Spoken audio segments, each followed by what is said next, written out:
वही है, चैनल का पर्पज़ यही है कि लोग मिस्त्री को सीधा पैसा ना देके थोड़ा सा खुद मेहनत करें और देखें, कोशिश करें अपनी चीज़ों को ठीक करने की।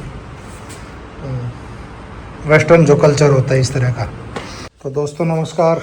एक चीज़ और, ये इन्वर्टर का, ये LG रेफ्रिजरेटर जो होता है इन्वर्टर वाला, उसका PCB बोर्ड है, ये सडनली ख़राब हो गया था। और इसमें यहाँ पे एक LED है, आप देखोगे ये रहा LED 1। आप इसको डायग्नोज हो जाता है ये अपने आप ही, अगर इसको पावर दोगे, इसको PCB को खोल के रखोगे तो देखोगे कि LED ब्लिंक करती है। और वो ब्लिंक करती है 1 से 9 बार या कुछ ज़्यादा भी होगा। तो ये ब्लिंक करी थी 7 बार। आप इंटरनेट पे देखोगे बहुत सारी वीडियोस हैं। और जैसे ही 7 बार ये ब्लिंक करेगी, आप गूगल करोगे या ChatGPT से पूछोगे तो वो बता देगा कि भाई मोस्ट प्रोबेबली ये IPM ख़राब है। अब बात ये है कि ये तो बहुत जेनेरिक सा है कि ये 7 बार LED ब्लिंक करे, और एक्चुअल प्रॉब्लम इसमें IPM में थी नहीं। मैंने फिजिकली चेक किया इसको और ये सब ठीक था इसका। ये मैं पता नहीं कोई रिपेयर करे क्या है, ये मैंने साइन किया हुआ है, मैं इन केस मुझे ठीक करानी पड़े तो, लेकिन मैं पहले एक बार मैं खुद ही देख लेता हूँ।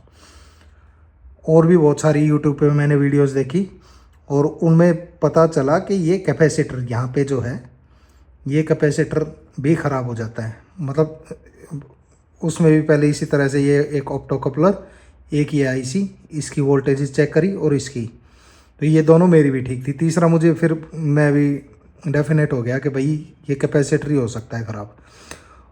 और गैस व्हाट, ये एक्चुअल में ये कैपेसिटर ही ख़राब था। मेरे साथ दिक्कत ये होती है, वीडियोस आपको पूरी काम की नहीं मिलेंगी जिसमें प्रोसेस दिखे, कि मैं पहले उसको ठीक कर लेता हूँ, ठीक करने के बाद वीडियोस डाल पाता हूँ मैं।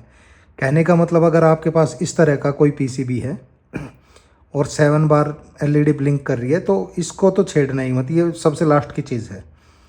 अपना यहाँ से डायोड चेक करके, उसके बाद ये IC चेक करके और इसकी वोल्टेज, ये तीनों चारों चीज़ें चेक करने के बाद आप एक बार इसकी कैपेसिटेंस और चेक कर सकते हो। चलते में करोगे तो 15 वोल्ट के करीब ये वोल्टेज देता है, और अगर नहीं आ रहा है, उससे हल्का सा भी कम है, इसका मतलब ये डिसफंक्शनल हो गया और आगे IPM को करंट नहीं आ रहा।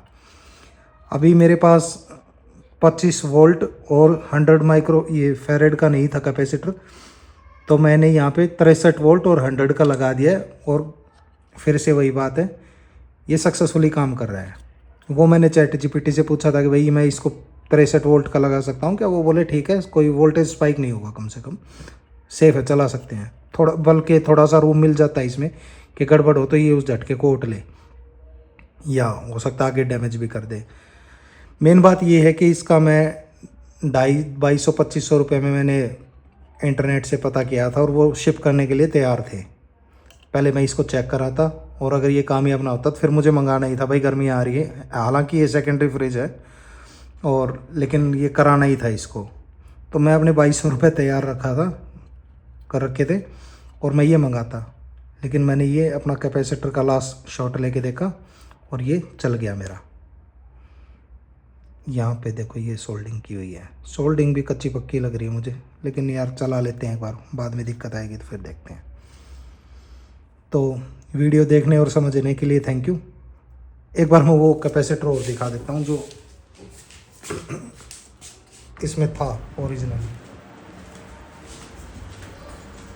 देखो मेरा सोल्डिंग आयरन चल रहा है अभी, और ये कैपेसिटर है इसका, ये है 25 वोल्ट 100 माइक्रोफैरड का।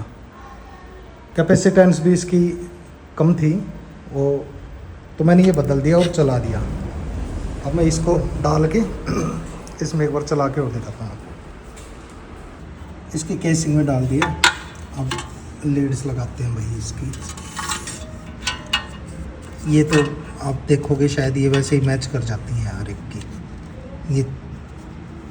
ये इधर थी प्रोबेबली,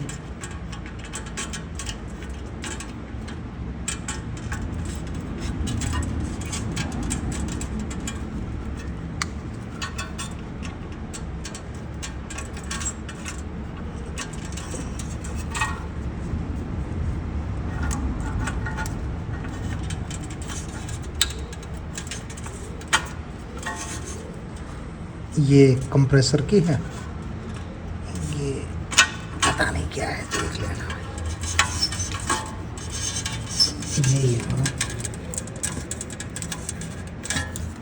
और ये सेंसर की है शायद। ये चारों चीज़ें हो गई। अब इसको पैक करते हैं, आगे मैं फिर दिखाता हूँ, रिज्यूम करता हूँ। ये लगा दिया है, एक बार पावर दे के देखते हैं इसको। और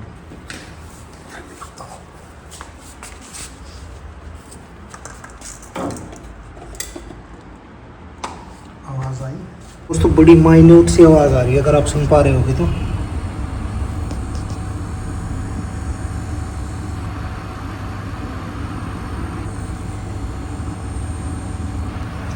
कंप्रेसर की है, कंप्रेसर गर्म हो रहा है, चल रहा है।